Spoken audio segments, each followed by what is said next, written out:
The biggest and most successful personal brands aren't successful because they have the perfect offer, the best result, or the largest following. They're successful because they know how to build a cult following. So in this video, I'm going to break down the psychology behind it and why some creators build audience that buy everything that they release, and how you can replicate the same kind of connection with your own audience. So if you're creating content and you have a solid offer, but people are not still buying into you, this video is going to show you the one ingredient that you're missing. So let me give you a real example. Right? Look at Iman Gadzhi. For years, he has had controversial surrounding his name. Right? People criticize him, people make videos exposing him, his program, people question him. Yet every time he launched something, people still buying into him. And he's not relying in one niche or one business model. He has made different kind of programs, whether it is B2C or B2B, and yet he's still making millions from every product that he released. Why? Because he understands how to build a cult following. And we'll look at Andrew Tate. Whether you agree with him or not, it doesn't really matter. He has built one of the most loyal audience on the internet. Millions of people follow him, defend him, and share his content. And the most important part, buy from him. And look at Alex Hormozi. Everywhere you look, people recommend his content. His audience trusts him at an incredible deep level, and because of that, almost everything he touches get attention. And that's the reason why he made $100 million in just one live stream. So what do all these people have in common? They have come from different industries, personality, and different audience, yet they all manage to have the same outcome, the audience that trusts them enough to buy.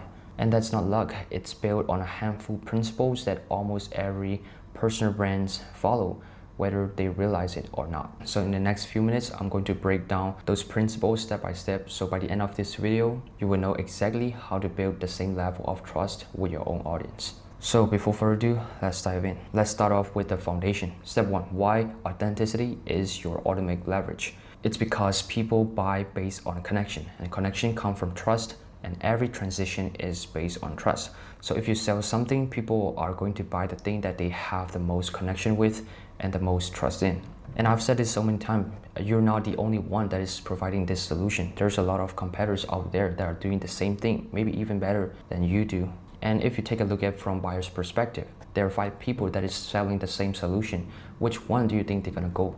The answer is simple, they will go with the cheapest one. But let's say there's 4 strangers and one of your best friend that is selling the same stuff. Which one you gonna buy from? Of course, you're gonna buy from your best friend. Even though the cost might be a little bit expensive, you will still go with your best friend because you trust him. And you know that if you're going to work with him, you're going to vibe, right? Rather than buying from a stranger and still figuring it out. And that's the reason why cult brand builders make content specific about their stories, belief, and value. You might think that they are unnecessary. Oh, I'm doing business, nobody cares about my stories, my beliefs, and value. But if you look at the top personal brand, as an example, Andrew Tate, he makes video about his red pills, beliefs, and value. So people either resonate with him or they don't. But the people who do, they bought in 100% and they connect with him on a deeper level. There's a lot of young fellas in my peers that put Tate as their last name, which is kind of funny, but that's the power of authenticity. And look at Iman, right? He monetized his leverage by sharing his story, growing up on a single parent's household, and he documented his entire come-up journey, so people who relate to that story trust him on a deeper level. And Alex Hormozi, if you watch his content, you might heard him saying the story of sleeping in gyms and grinding his way up so many times. And the people that relates to that story deeply resonate with him, and that creates trust. And finally, trust creates sales. Trust is built because people relate deeply to the person they are buying from, so deeply that a form of internet bond is built. What do I mean by this? Let me break this down. Let's say you find a creator and they have a story very similar to yours. They have beliefs, values that align with yours, and they have some sort of leverage or expertise. You're going to think they're cool and you're going to resonate with them. And that's the exact reason why you have a favorite movie character or a TV show, because you like his character, or he shares similar personality with you, right? And you relate to them. And because of that, you watch their TV shows and you watch their content. If I have to give you a personal example, a couple years ago, there's one football content creator that really resonated with me, and I watch his content every single day. By the time his program launched, I tried everything I can to get into his program. At the time, for a 16-year-old kid, his program is really expensive. So the only expensive things that I have is my guitar. So I sold my only guitar so that I can get into his program. I know that's a terrible financial decision. I just want to prove the point here. So at the time, he's not the only football content creator out there. There's a lot of other competitors that are doing the same thing that he does, right? Maybe even better than him with better titles and education. But still, I choose to buy into him. And that's the power of authenticity. He used his story as his form of leverage. If you lean into authenticity, you don't need to compete with your competitors or compete on price. As I mentioned earlier, if you just compete on value, you will always need to position yourself as the cheapest one. But if you stay true to yourself and lean into your authenticity, you will never have to compete with your competitors or on price anymore, because they are not buying the product or the program, they're buying into you. Step 2, the trust formula. Now let me show you the exact formula for how trust is built and how the biggest personal brands use this to create a cult following. So the formula is simple: vulnerability plus relatability plus consistency equal trust. So what is vulnerability? Vulnerability is what makes people feel connected to you, and it's what makes them think you are human. I've worked with so many clients in the past, and most of them have one thing in common, which is they're so terrified to be vulnerable because they think that if they open up, it makes them look weak or bad. But the opposite is true, because vulnerability is when you open up your struggles, your failures, your beliefs, and your story. Because this is what makes you human and reinforce trust. They're gonna believe you more if you open up your downs, not just your ups. Look at Selena Gomez and her brand Rare Beauty. While Selena is a global superstar, her influence and her brand identity in 2026 has built almost entirely on mastery of public vulnerability. So how she used her vulnerability effectively? It's radical transparency. Selena has been exceptionally open about her struggle with lupus and her bipolar disorder diagnosis, which is related to neuroinflammation and medical side effects. So instead of hiding these medical and mental health challenges to maintain a perfect pop star image, she made them the center of her public narrative, which is the anti-perfect brand. She launched Rare Beauty with the explicit mission to break down the unrealistic standards of perfection by admitting that she often felt the pressure to look perfect, and she created a vulnerable connection with her audience. And she understands this very well, because she's not the only one who is facing this. There's a lot of people out there who are struggling with their looks. The people who are facing that are gonna resonate with him on a deeper level. And as a result, this year, 2026, her Rare Impact Fund has become a leading force in mental health advocacy, because she was vulnerable about her own dark moments. And what is relatability? Relatability is when your audience see themselves in your story.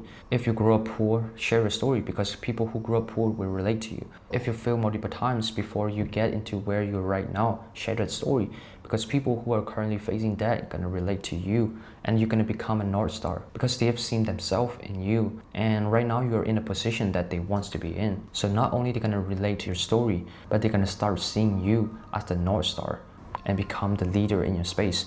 And if you have a specific beliefs or value, don't afraid to share it. There's always going to be people who can relate to you.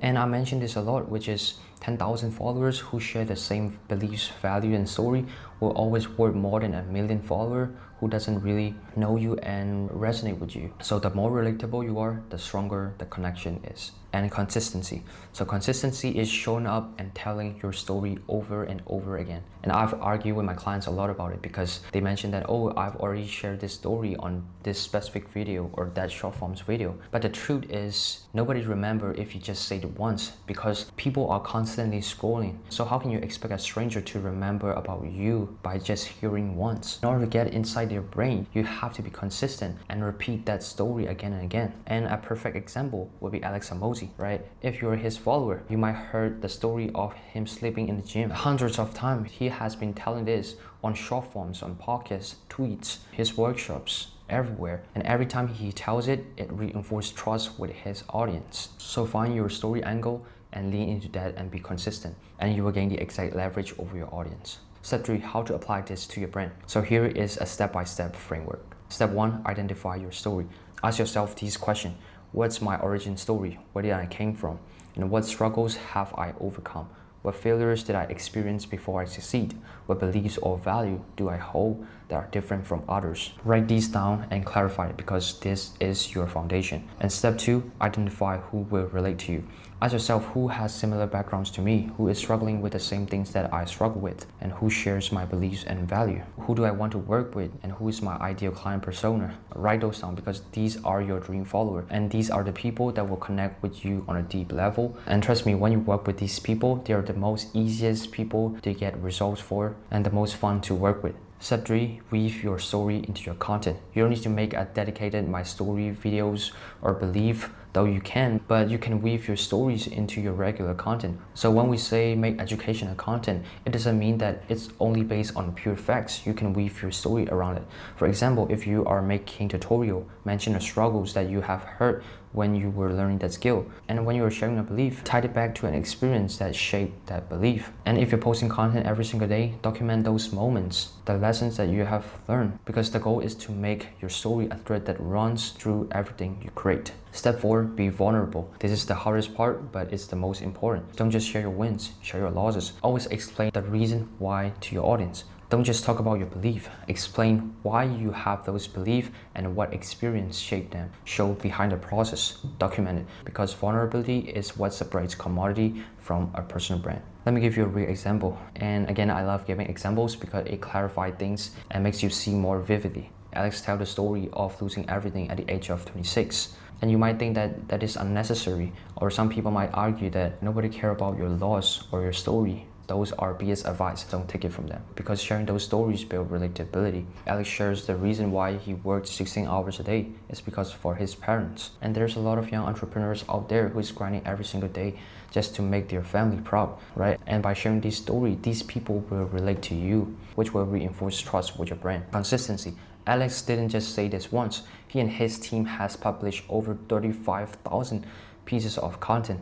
And he consistently weaves these stories into different social media platforms.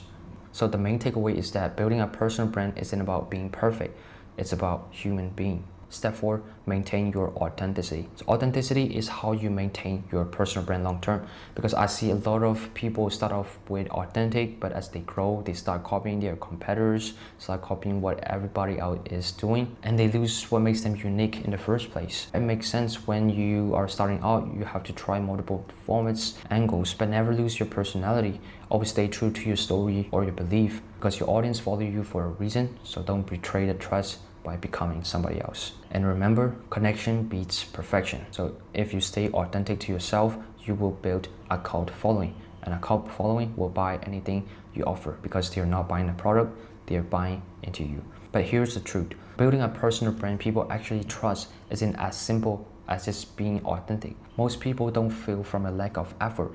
They fail because they are posting without intention. There's no narrative, no direction, or no structure. And do you think the people that are winning are just being naturally authentic? No, they are not winging it. They've got a framework, and usually someone behind the scenes that is shaping their stories. That's literally what I do as a creative director. So if you want to build a personal brand the right way with real content direction and strategy that you can actually follow, you've got two options. The first one, take what you learn from here and implement it. I hope this video brings value to you, and I've put so much effort into it. Second, if you want to skip years of trial and error, you can bring me in. You can either just book a call or DM me the word creative on Instagram. We'll just hop on a quick discovery call to see if I can actually help you or not. And this is just one out of 4 pillars of building a good personal brand. I've made specific video for each pillar. So if you want to continue watching the second pillar of building a good personal brand, I will link my video here. You can click it and watch the video. But either way, I appreciate you watching till the end. I'll see you on the next one.